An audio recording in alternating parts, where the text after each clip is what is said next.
एक लड़की की शादी उसकी मर्जी के खिलाफ एक सीधे सादे लड़के से होती है जिसके घर में उसकी माँ के अलावा और कोई नहीं रहता। शादी में दहेज के रूप में लड़के को कई उपहार और पैसे मिलते हैं। लड़की पहले से किसी और लड़के से बेहद प्यार करती थी और वह लड़का भी उसे चाहता था। शादी के बाद लड़की अपने ससुराल पहुँच जाती है। सुहाग रात के समय उसका पति दूध लेकर कमरे में आता है। दुल्हन अपने पति से पूछती है, एक पत्नी की मर्जी के बिना अगर पति उसे हाथ लगाए तो उसे बलात्कार कहते हैं या हक? पति जवाब देता है, आपको इतनी गहराई में जाने की जरूरत नहीं है, बस दूध लाया हूँ, पी लीजिएगा। हम सिर्फ आपको शुभ रात्रि कहने आए थे। यह कहकर वह कमरे से बाहर चला जाता है। लड़की मन मार कर रह जाती है क्योंकि वह चाहती थी कि झगड़ा हो ताकि वह इस गवार से पीछा छुड़ा सके। वह दुल्हन होकर भी घर का कोई काम नहीं करती थी। दिन भर ऑनलाइन रहती और न जाने किस किस से बातें करती। दूसरी तरफ लड़के की माँ बिना शिकायत के चूल्हा चौका से लेकर घर का हर काम करती थी और हमेशा मुस्कुराती रहती थी। लड़का एक कंपनी में कर्मचारी था पर बहुत मेहनती और ईमानदार था। 1 महीना बीत चुका था मगर पति पत्नी अब तक साथ नहीं सोए थे। लड़का बहुत शांत स्वभाव का था और ज्यादा बातें नहीं करता था। वह सिर्फ खाने के समय पूछता था, कहाँ खाओगी, अपने कमरे में या हमारे साथ? और रात में अपनी डायरी लिखता था जो उसकी आदत थी। लड़की के पास एक स्कूटी थी और वह हर रोज अपने पति के ऑफिस जाने के बाद बाहर निकल जाती थी। पति के वापस लौटने से पहले ही वह घर आ जाती। एक दिन जब छुट्टी का दिन था और लड़का भी घर पर ही था, लड़की ने माँ के बनाए अच्छे भले खाने को गंदा कह दिया। गुस्से में उसने माँ को अपशब्द कहे और खाना फेंक दिया। यह देखकर शांत स्वभाव का पति गुस्से में अपनी पत्नी पर हाथ उठाने को तैयार हुआ, लेकिन तभी माँ ने अपने बेटे को सख्ती से डांटा और रोक दिया। लड़की को झगड़े का बहाना चाहिए था जो उसे मिल गया। वह पैर पटकते हुए गुस्से में स्कूटी लेकर घर से निकल पड़ी। असल में लड़की जो रोज बाहर जाती थी वह अपने पुराने प्यार से मिलने जाती थी। लड़की उस लड़के को टूटकर चाहती थी लेकिन वह अपनी मर्यादा को बनाए हुए थी जिसे वह अपनी इज्जत कहती थी। लड़की अपने प्यार के पास पहुंची और उससे बोली, अब तो एक पल भी उस घर में नहीं रहना है मुझे। आज उस गवार ने मुझ पर हाथ उठाने की कोशिश की,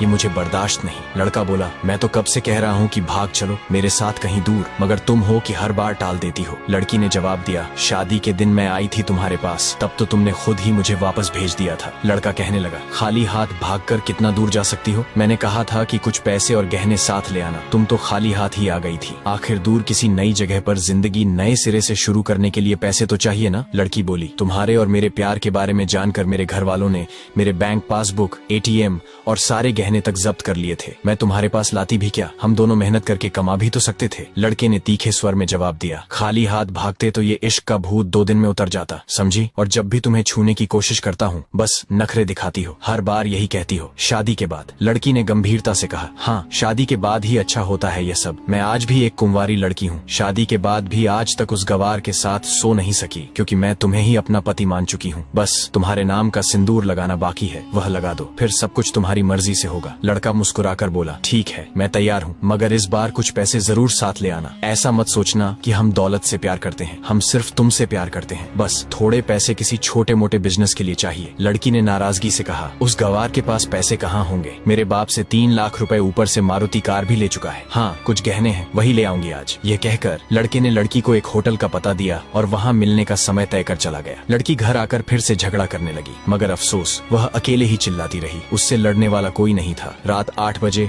लड़के का व्हाट्सएप पर मैसेज आया, कब आ रही हो? लड़की ने जवाब दिया, सब्र करो, कोई सोया नहीं है, मैं 12 बजे से पहले पहुंच जाऊंगी। यहाँ तुम्हारे बिना मेरी सांसें घुटती हैं। लड़का लिखता है, ओके, जल्दी आना, मैं होटल के बाहर खड़ा रहूंगा, बाय। लड़की ने अपने पति से कह दिया, मुझे खाना नहीं चाहिए, मैंने बाहर खा लिया है, इसलिए मुझे कोई परेशान न करे। इतना कहकर उसने दरवाजा बंद कर लिया। बाहर से पति ने कहा, अलमारी से मेरी डायरी दे दो, फिर दरवाजा बंद कर लेना, हम परेशान नहीं करेंगे। लड़की ने दरवाजा खोले बिना जवाब दिया, चाबियां दो अलमारी की। पति ने शांत स्वर में कहा, तुम्हारे बिस्तर के पैरों तले रखी हैं चाबियां। मगर लड़की ने दरवाजा नहीं खोला, उल्टा उसने जोर जोर से गाना बजा दिया। पति कुछ देर दरवाजा खटखटाता रहा लेकिन आखिरकार हार कर लौट गया। लड़की ने बड़े जोर से गाना बजाए रखा और फिर अलमारी खोलने का फैसला किया। यह वही अलमारी थी जिसे उसने पहले कभी नहीं खोला था क्योंकि वह अपना सामान अलग अलमारी में रखती थी। जैसे ही उसने अलमारी खोली वह चौंक गई। अलमारी में उसके अपने बैंक पासबुक और ATM कार्ड रखे हुए थे जो उसके घर वालों ने उससे छीन लिए थे। उसने जब पासबुक चेक की तो उसमें वे पैसे जमा थे जो लड़के को दहेज में मिले थे। अलमारी में बहुत सारे गहने भी रखे थे जिनके साथ एक दस्तावेज था। दस्तावेज में साफ लिखा था कि ये सब लड़की के नाम पर हैं। लड़की ये सब देखकर हैरान और परेशान हो गई। तभी उसकी नजर अलमारी में रखी डायरी पर पड़ी। उसने जल्दी से डायरी निकाली और पढ़ने लगी। डायरी के पन्नों पर लिखा था, तुम्हारे पापा ने एक दिन मेरी माँ की जान बचाई थी अपना खून देकर। मैं अपनी माँ से बेहद प्यार करता हूँ, इसलिए उस दिन झुककर तुम्हारे पापा को प्रणाम किया था और कहा था, आपका यह अनमोल एहसान मैं कभी नहीं भूलूंगा। कुछ दिनों बाद तुम्हारे पापा हमारे घर आए और हमारे तुम्हारे रिश्ते की बात की, लेकिन उन्होंने यह भी बताया कि तुम किसी और लड़के से बहुत प्यार करती हो। डायरी में आगे लिखा था, आपके पापा आपकी खुशी चाहते थे, इसीलिए उन्होंने पहले उस लड़के को जानने की कोशिश की जिसे आप पसंद करती थीं। आखिर आप उनके लिए प्रिंसेस थीं और हर पिता अपनी प्रिंसेस के लिए एक अच्छा ईमानदार प्रिंस चाहता है। आपके पापा ने जब उस लड़के के बारे में जानकारी हासिल की तो पता चला कि वह लड़का कई लड़कियों को धोखा दे चुका है। उसकी पहले भी शादी हो चुकी थी, परंतु वे आपको यह सब बता नहीं सके क्योंकि उन्हें पता था कि इश्क का नशा अक्सर अपनों को गैर और गैर को अपना बना देता है। एक पिता के मुंह से अपनी बेटी की यह कहानी सुनकर मैं अचंभित रह गया। हर पिता शायद ही इतना सोच पाता हो। उस दिन मुझे यकीन हो गया था कि भले ही मुझे एक अच्छा पति होने का सम्मान न मिले, लेकिन एक अच्छा दामाद बनने की इज्जत मैं हमेशा पा सकता हूँ। मुझे दहेज में मिले सारे पैसे मैंने तुम्हारे खाते में ट्रांसफर कर दिए। तुम्हारे घर से मिली गाड़ी अब भी तुम्हारे घर पर खड़ी है। मैंने इसे इसलिए वहाँ भेजा ताकि जब तुम्हें मुझसे प्यार हो जाए तो हम साथ में कहीं घूमने जा सके। दहेज, इस शब्द से मुझे नफरत है क्योंकि मैंने इस दहेज के कारण अपनी बहन और अपने पिता को खोया है। मेरे पिता के आखिरी शब्द यही थे कि किसी बेटी के पिता से एक पैसा भी मत लेना। मर्द हो तो खुद कमाकर खिलाना। तुम आजाद हो, कहीं भी जा सकती हो। डायरी के बीच तलाक के कागज रखे हैं जिन पर मैंने पहले ही साइन कर दिया है। जब तुम्हें लगे कि अब इस गवार के साथ नहीं रहना है तो साइन करके अपनी सारी चीजें लेकर कहीं भी जा सकती हो। लड़की यह सब पढ़कर हैरान और परेशान थी। वह चाहकर भी इस गवार के शब्दों को नजरअंदाज नहीं कर पा रही थी। अनजाने में ही उसके अनदेखे प्यार ने लड़की का दिल छू लिया था। उसकी आंखें नम हो गईं। डायरी में आगे लिखा था, मैं तुम्हें इसलिए मारने वाला था क्योंकि तुमने मेरी माँ को गाली दी थी। जो बेटा अपनी माँ की बेइज्जती सह ले वह बेटा कैसा? कल तुम्हारे भी बच्चे होंगे, चाहे किसी के साथ भी हो, तब तुम माँ की महानता और प्यार को महसूस करोगी। मैंने तुम्हें दुल्हन बनाकर अपनी हमसफर बनाने के लिए घर लाया हूँ, जबरदस्ती करने के लिए नहीं। जब तुम्हें मुझसे प्यार हो तब मैं तुम्हारे हर गुस्से का बदला मोहब्बत से लूंगा। अगर तुम मेरी हो गई तो बेपनाह प्यार करूंगा और अगर किसी और की हो गई तो तुम्हारे हक में दुआएं मांगूंगा। इसी बीच लड़की का फोन बजने लगा जो वाइब्रेशन मोड पर था। वह फोन की तरफ देखती रही लेकिन उसकी आंखों से आंसू थमने का नाम नहीं ले रहे थे। वह अब दुल्हन बन चुकी थी। एक सच्चे प्यार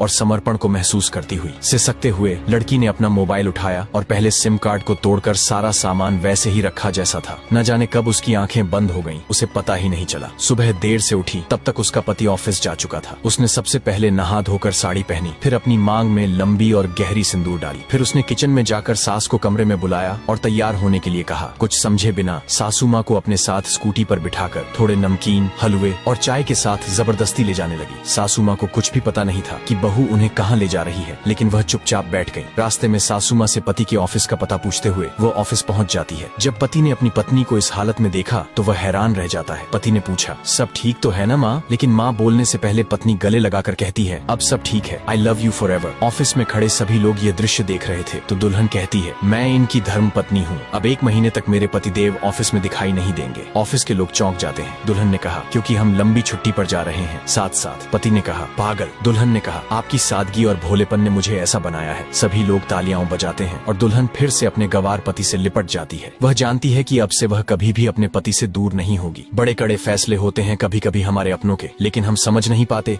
कि हमारे अपने हमारी फिक्र खुद से ज्यादा क्यों करते हैं। माँ बाप के फैसलों का सम्मान करें क्योंकि ये वो 2 शख्स हैं जो आपको हमेशा दुनियादारी से ज्यादा प्यार करते हैं। दोस्तों, रिश्तों में सच्चाई, सम्मान और समझदारी का होना बेहद जरूरी है। कभी कभी हमें अपने परिवार के फैसलों को समझने की कोशिश करनी चाहिए क्योंकि वे हमारे भले के लिए होते हैं। अगर आपको यह कहानी पसंद आई हो तो कृपया लाइक करें, अपने दोस्तों